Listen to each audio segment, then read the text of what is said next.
Hello everybody, welcome back. My name is Chris and on this channel I share my journey with cross-stitching. This video will be a stitch with me type of video. I'm going to be stitching my pattern Garden Friends. It's a new start, so you'll see it from the very beginning. I'll be using the row by row method. If you're not familiar with it, I have a detailed video explaining it. I'll be working on 16 count Aida 2/1 full crosses. In this video, I'll be using the Cross Stitch Saga app to track my progress. You'll see a gray dot and that will be my pointer so that you can see what I'm clicking on. Without further ado, I'll start right away with the first stitch. I thought that while I'm stitching I could answer some of the questions you asked in the comments under my videos. I try to reply to every comment right away, so the people who asked already know the answers, but obviously not everyone reads all the comments. Some of the questions were really interesting, so I thought I would gather them together and answer them also here. At the same time, if I do something while stitching that I think might need some explanation, I will comment on that as well. I'll also throw in some random thoughts about various things I might have forgotten to mention in previous videos, or some additional explanations that I think could be helpful. Here I just want to show you again the order of clicks. So I made the first stitch and perked my thread. Now when I come back to the app, I mark off the stitch I made, remove the highlight and lock the marker.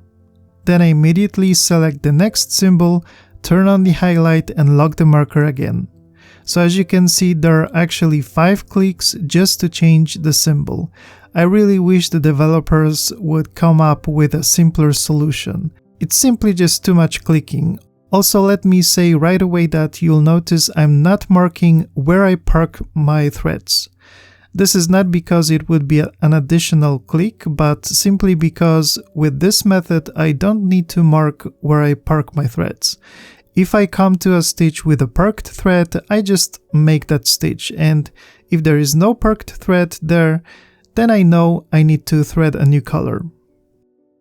You'll notice that I don't use the selection box or the restricting area in Saga. After working with Saga for some time using the row by row method, I came to the conclusion that the clearer the app looks, the better it works for me. So for some reason the selection box started to annoy me. I just wanted to see the pattern clearly and have a clean workspace, so I stopped using it for the row by row method. For cross-country stitching, that selection box is fantastic, but for row by row method it's really not necessary. Another conclusion I came to is that even though I think Saga looks better visually than Markup and it has many more features and settings, Markup with its simpler design and functions, not to mention basically zero problems with PDF patterns, is actually a better fit for my row by row method of stitching.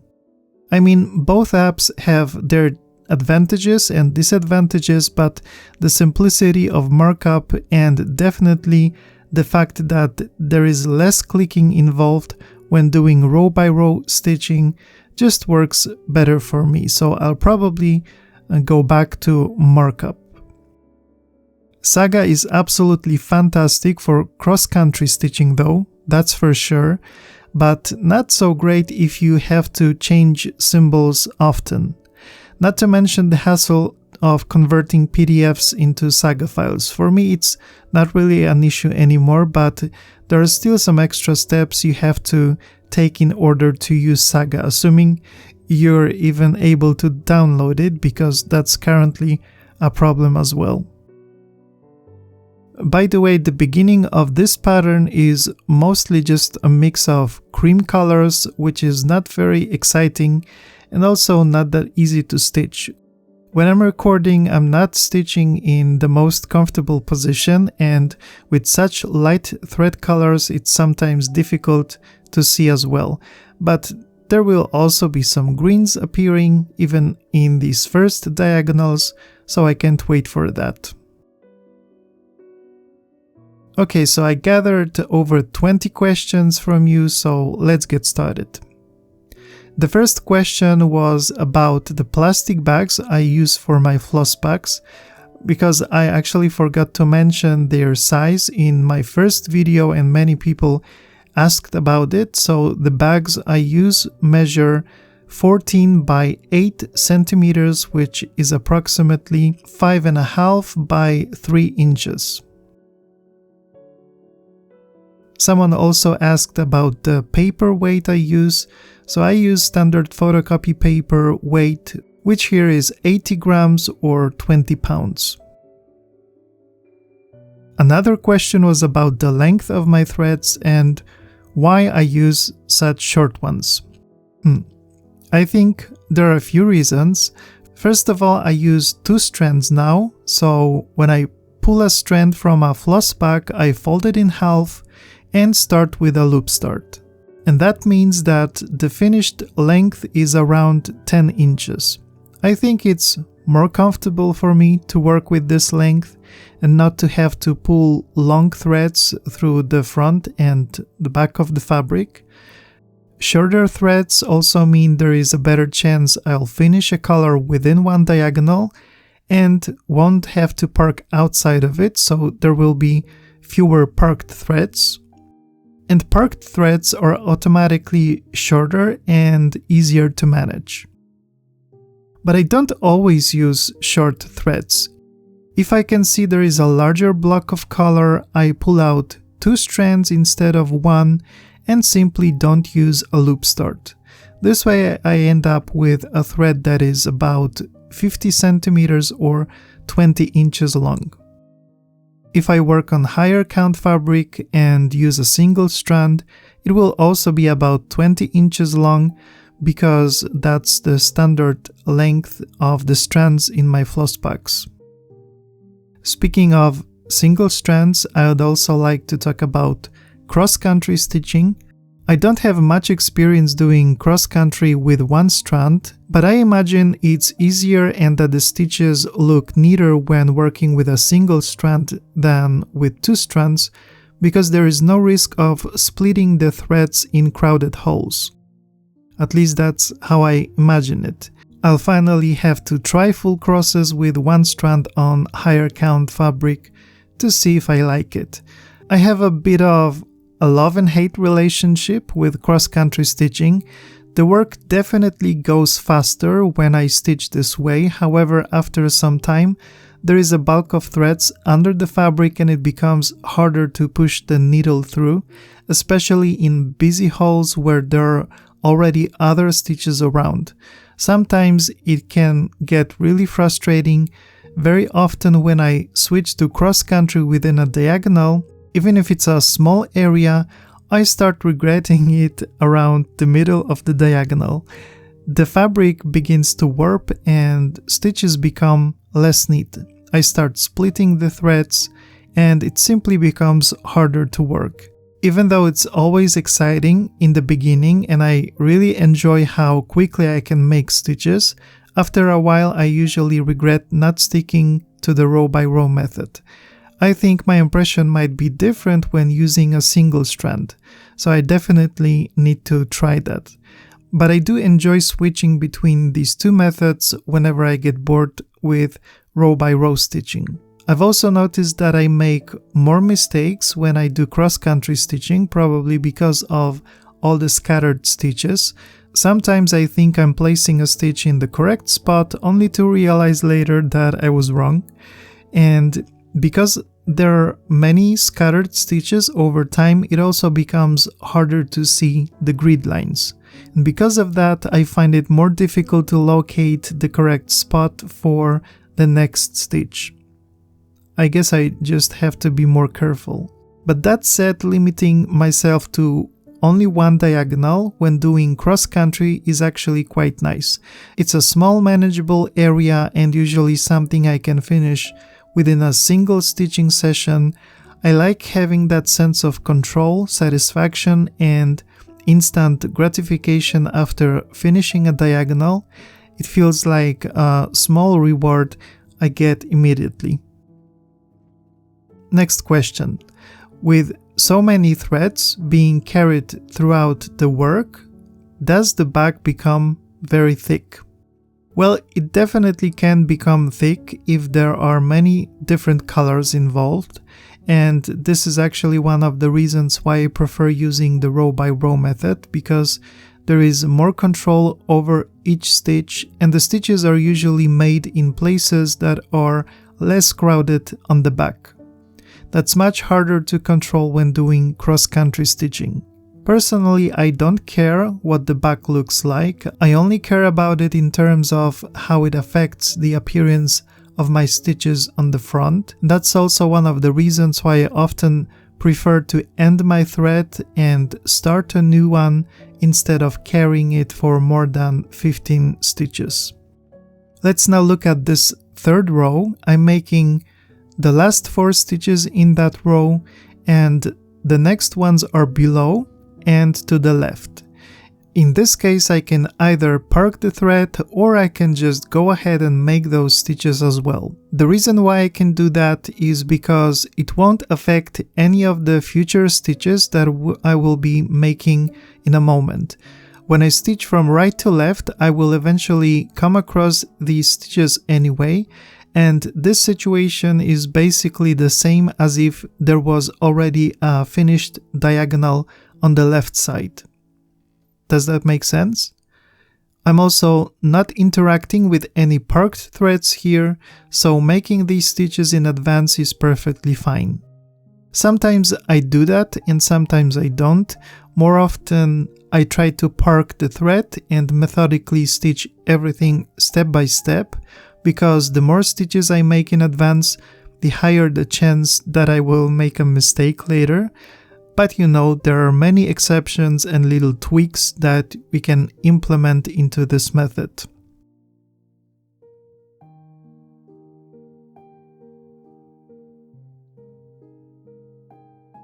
Next question was about the needles. What brand of needles do you use? So I started with DMC needles, which I liked. Then someone in the video recommended needles from the brand called Prim in Polish, but in English it would be maybe Prime. But honestly, I think they were the worst for me because the eye of those needles was really small. I had trouble threading them and I couldn't even insert my needle threaders into them. So then I tried millwort needles and I think they are fantastic. They have a really large eye and I don't have any issues threading them. Recently, I've also been using John James needles, which are also great, but unfortunately now I can't really distinguish between all of them anymore, so I'm not even able to say which brand I'm currently holding. The only ones I can immediately recognize are the Prime needles, because if I can't insert my needle threader, then I know it's that brand, and I immediately get rid of those needles. Right now I use size 26 needles. I also have size 28 and I use them for 16 count Aida as well, but size 26 works really well for me. 28 will be better for higher counts. Here I'm going to start marking where I parked my threads. I'll do that just for you, maybe it will help you somehow while following along. Later I will remove those marks again, but for now I'll be marking them. Now the next question was interesting. Someone asked this. You stitch from right to left within a row, but you start in the top left corner of the pattern. Why not start in the top right? That's actually a very good question. I think it's partly personal preference, but there is also a technical aspect to it. From the very beginning, I knew I wanted to stitch the entire piece starting from the top left corner, because that simply feels the most natural to me. I enjoy seeing the picture unfold in that direction, almost like reading a book. But at the same time, I didn't want to change the way I start my stitches. I prefer always beginning them in the bottom left hole, and it's also easier for me to count and find the correct spot to park my threads. Of course, starting in the top right corner would have solved that more easily, but I just couldn't convince myself to do it. So I had to find a way to combine both things, stitching from the top left corner while still keeping the same stitch start. And that's how I ended up working in smaller sections, in my case diagonals, and stitching in rows from right to left within those sections when using the row by row method. So in the end, it's really a mix of personal preference and technical choices.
Here notice that I'm starting a new thread only to make these 2 stitches, and then I'm going to end that thread.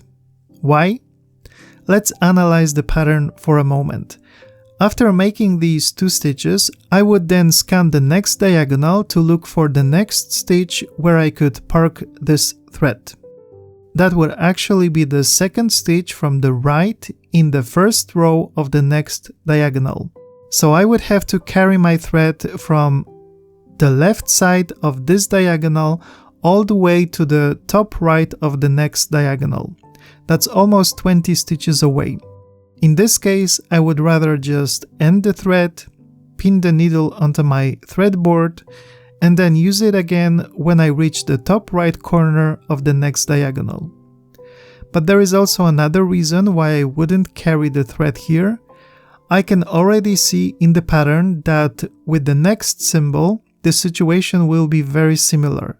So if I carried both threads across that distance, I would create unnecessary bulk on the back of the fabric. So to minimize that bulk, I can either end both threads and start them again in the next diagonal, or possibly carry just one of them, because that carried thread will be eventually buried under other stitches on the back. So in this case, I will carry my thread because the distance is slightly shorter, and there will also be one carried thread, not 2, which will eventually be stitched over on the back anyway.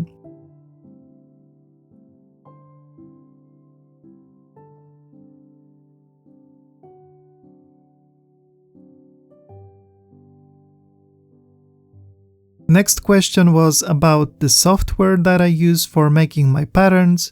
I use MaxStitch for creating patterns, but I prepare the files for my Etsy shop using Affinity Publisher and Affinity Designer which are now part of one suite. Those are fantastic professional programs and a great alternative to Photoshop, InDesign, and Illustrator. I still use Photoshop for many things, but when it comes to book or ebook design or vector graphics, I always use Affinity.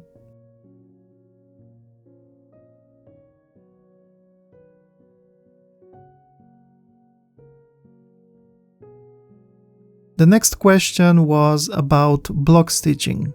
Someone asked, "I'm curious to know, what do you do if the entire blocked area is the same color? Do you still go all the way back to the right? Or do you stitch from left to right, then right to left until that blocked area is complete?" Yes, I realized that I touched upon this in my methods video in the chapter about cross-country stitching, but not in the chapter about the row-by-row method.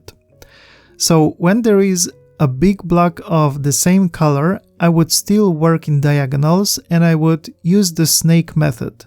So I wouldn't go back to the right side in every row. That just wouldn't make sense. The main reason for going back to the right side is to avoid coming across the loose parked threads and to make the stitches neater. If there is a large block of the same color, there are no parked threads, so it doesn't really matter whether I work from right to left or from left to right. That's why in this case I would stitch one row from right to left, then the next one from left to right, and so on. I would continue working this way until I reach a row where another color appears. In that row, I would return to the right side again. Also, there was a question about parking. What if in my current diagonal I'm somewhere in the middle and the next stitch of that color is in the next diagonal somewhere in the upper part and in the middle? Would I park at the top of the next diagonal or in the middle because it's closer? I would always park at the top at the very first occurrence of that symbol in the diagonal, scanning from top to bottom, from right to left. But it's all about the distance. I always take the distance into consideration. So let's say I'm at the bottom of a diagonal and I can see the same symbol appearing in the next diagonal in every 10 by 10 block. In that case, I would not park my thread at the very top of the next diagonal because that would simply be too far away. First, I would look lower down to see if there is another place to park the thread that's closer. If there is, I would park it there and create a thread icicle. If there is no suitable place to park, then I would end the thread and start again at the top of the next diagonal. I will park without hesitation if the next stitch is up to 10 stitches away. If it's somewhere between 10 and 15 stitches away, I may either park it or end the thread depending on the situation. And if it's more than 15 stitches away, then usually, in most cases but not always, I would probably end the thread and start again. I can't remember who it was, but in one of the YouTube videos someone said that she carries the thread only over a distance equal to the length of the needle. I think that's actually quite a nice rule to keep in mind if you're ever in doubt.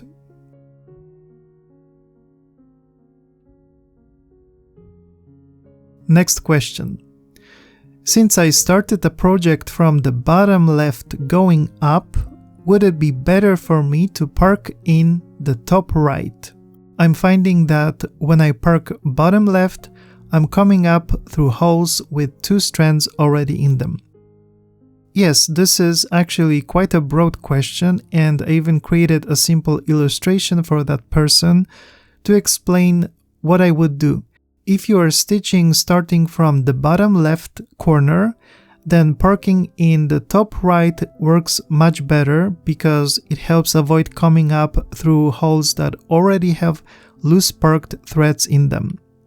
Not only that, but you should also change the direction of your stitching within the rows and work from left to right.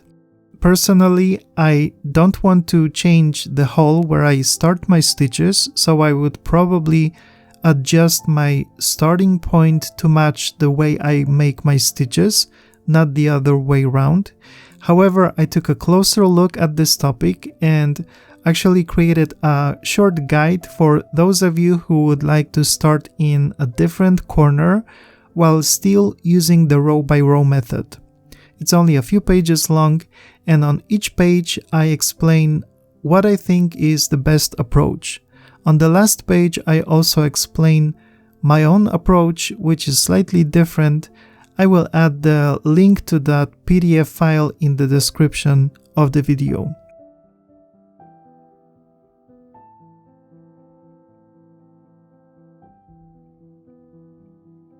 Next question was about linen. The question was, I use linen for my projects. Do you think your method works mainly for Aida fabrics? I don't think the fabric matters that much because these are really just methods for organizing your stitching workflow. As long as you're working on a full coverage piece, the same approach should work on linen just as well as on Aida. The main exception would probably be projects like samplers or other non-full coverage designs on linen. In those cases, I think these methods might be more hassle than help, since the workflow for non-full coverage stitching is usually quite different.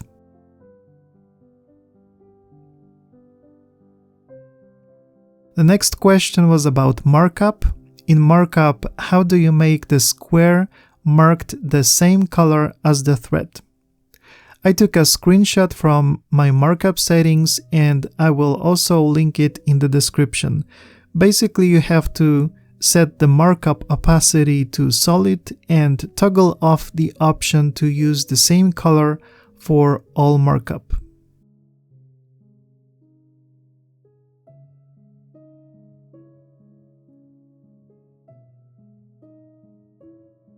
Next question was about leaving needles on the thread. When you unthread the needle, do you cut the thread from it? Isn't the needle on a loop? It seems easy enough to just leave the needle on the loop. So if you watched my video about my methods, you know that in general I unthread and rethread the needle every time. However, I may leave the needle on the thread if that color appears again just a few stitches away within the same row.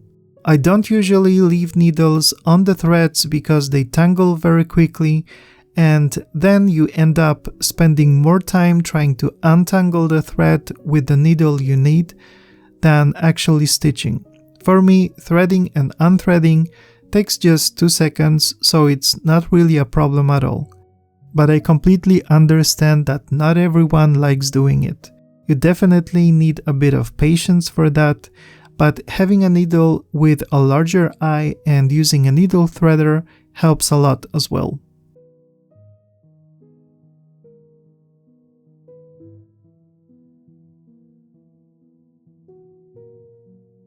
The next question was really interesting. Someone asked, how would you start a heaven and earth design ornament? Meaning a round design rather than a rectangular one, but still using the diagonal method. That question definitely gave me some food for thought, so I actually cropped one of my paintings into a circular shape and uploaded it into my pattern design program to really think about how I would approach it. And I did come to a conclusion, but the answer is a bit too difficult to explain properly just with words. So of course I created a PDF guide with images and descriptions. So if you're interested, you will find the link to that in the description of the video.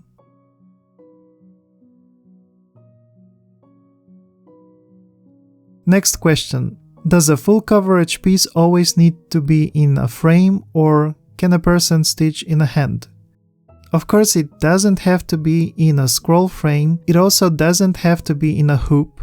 Honestly, you don't need any special tool at all, and you can absolutely stitch in hand. I will add links to some videos about stitching in hand. Everything is possible for me. Using a frame is simply much more comfortable. I like to keep my right hand under the fabric and my left hand on top and stitch with both hands, so I prefer when the fabric is being held by something other than me. I like having freedom of movement for my hands, but as with many other things, it's really just personal preference.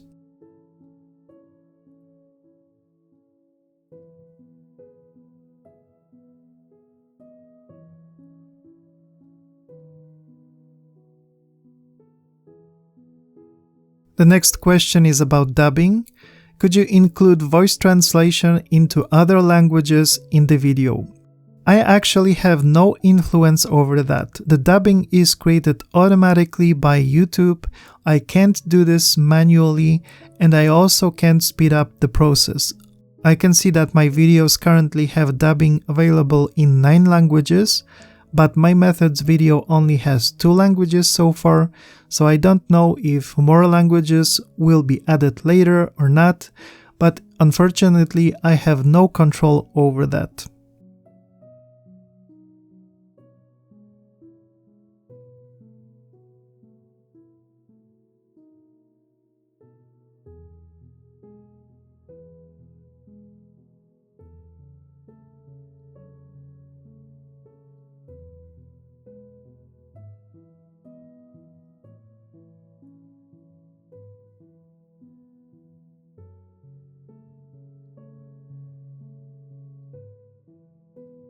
Next question. Any tips for getting the needle through the center of the stitch? I always have too much trouble when coming up from the back. This question was regarding my video about starting and ending the thread. First of all, I would try different needles because some of them have slightly sharper points than others, which makes it easier to pierce the fabric. But you can also take an extra step. If you know that you'll be starting or ending a thread in a particular place, you can use a snag nabbit, which has a super sharp point, and pierce that spot from the front first. Then you won't have any problem inserting the needle there from the back later.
I also got a suggestion to use the Danish method since I come back to the right side in every row. I thought about it, but first of all I simply prefer the English method. That's reason number one. But there is also a technical reason for it, and I can actually show you that here. Because I work from right to left and start my stitches in the bottom left hole, I would end up making 10 stitches when moving from right to left. I could make half crosses instead, but then I would have to start in the top right holes, which are already occupied and not empty. Then when going back, I would have to make half crosses again, but in this case I would need to come up with the needle through closed holes, which I try to avoid. Otherwise, I would once again have to make 10 stitches, and making 10 stitches both from right to left and back again is also not a very good idea because it would create too much bulk on the back of the fabric. So I simply don't use the Danish method. If I need to come back to the right side in the next row, I just do it because the distance usually isn't that big and it actually doesn't happen very often that I need to travel all the way from the last stitch on the left back to the first stitch on the right.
The last question was actually a playful, rhetorical question under one of the videos. Someone asked, "Are you a college professor?" That was funny, but what's even funnier is that I almost became a university teacher. You know, I'm the kind of person who really likes learning, and I actually have 2 master's degrees in completely different fields. One is in social readaptation. I was planning to work as a probation officer in court. But I also wanted to learn an exotic language. You know, here we learn English as a second language from primary school, but I wanted to learn something different. So my second master's degree is in Indonesian-Malaysian philology. In the last year of my studies, my supervisor tried to convince me to stay at university and pursue a PhD, but luckily I decided against it. I've always wanted to teach something, and eventually I became a watercolor painting teacher, which is great because I managed to turn my passion into my work. And just to make my life even more difficult, I teach in English and do everything by myself, including painting, video editing, publishing, making animations, designing ebooks, and many other things. So eventually I really did become a teacher. My experience also helped me a lot in creating cross-stitching videos, and many of you have complimented them with such kind words, so thank you very much for that.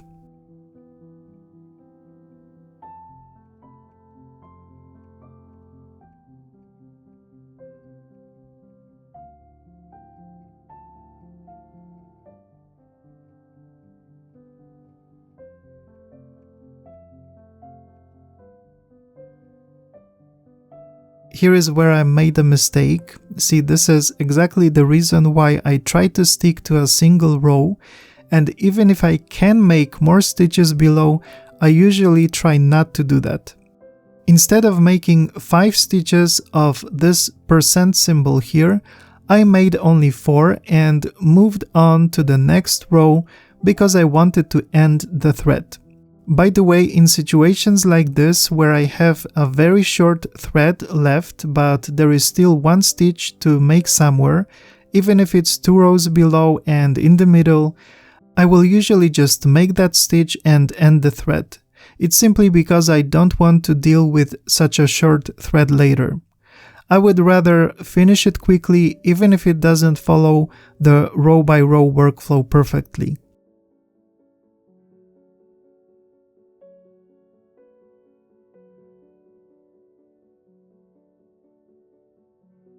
So I ended the thread here, and when I made the next stitch and parked the thread, I noticed there was no stitch on the right side where there should have been one.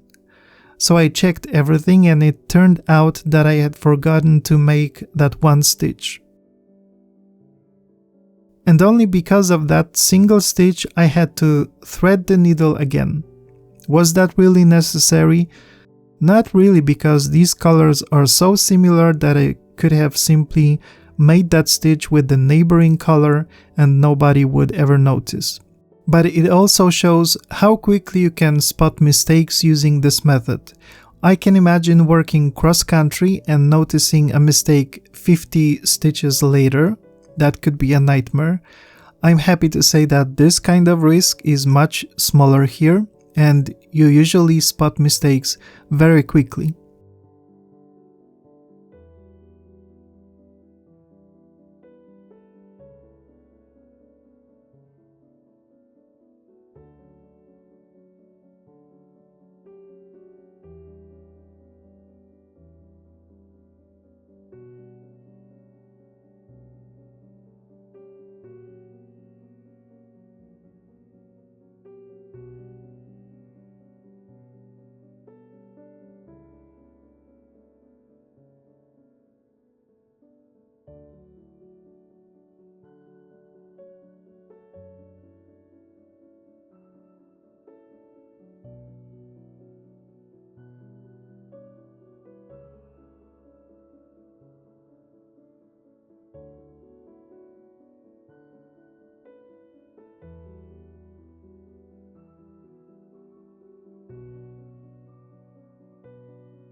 Here is also a slightly different camera angle. I wanted to test a different view, but I'm not sure if I like it.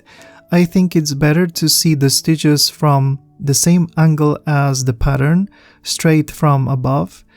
When I record watercolor painting tutorials, I sometimes use this angle view to show details, but I'm not sure if it works as well for cross-stitching. Let me know what you think.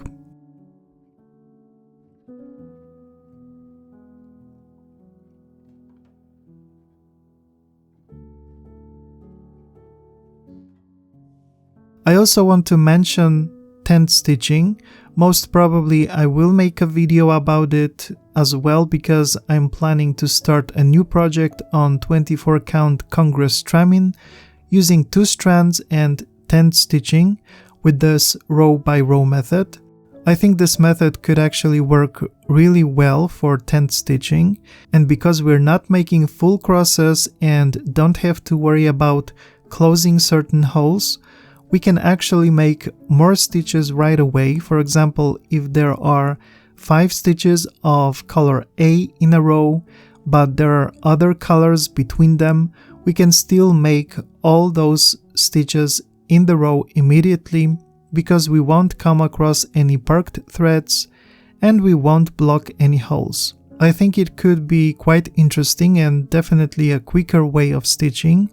My only concern is the size, because the stitches are pretty small on 24 count fabric, but I really want to try it out. I'm also very curious about tent stitching in general. My fabric is already on the frame, I just don't have all the colors yet, but once they arrive, I will start my 3rd work in progress, and that will probably be my last one for now. I feel like I don't really want to start any more projects at the moment. 3 sounds reasonable. But I'm still considering whether I want to do 10 stitches with 2 strands or use 1 strand and do full crosses. I'm not sure yet.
And so we're getting close to finishing the second small diagonal.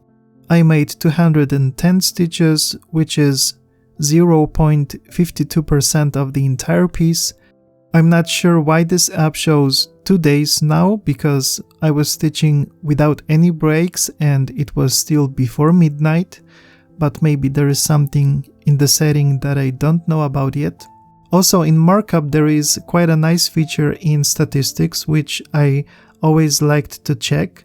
It shows you when you probably finish your project. It probably predicts it based on how fast you stitch, And of course it's not super accurate, but it gives you some time frame which is really nice to look at. This is not something available in Saga. But to be honest, I don't really care that much about the statistics. I mean, I don't set any goals and I don't stress about how many stitches I made or didn't make.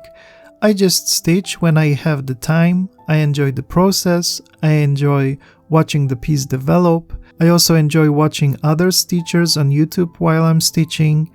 And when I eventually finish the project, it really doesn't matter. So now I have 2 works in progress, so maybe next time I'll work on Sweet Dreams and I will come back to Markup R-XP, because for this stitching method there is really much less clicking involved in markup. Okay, that would be all for today. Thank you very much for watching. I hope I didn't bore you. Have a lovely day and happy stitching. Till next time, bye bye!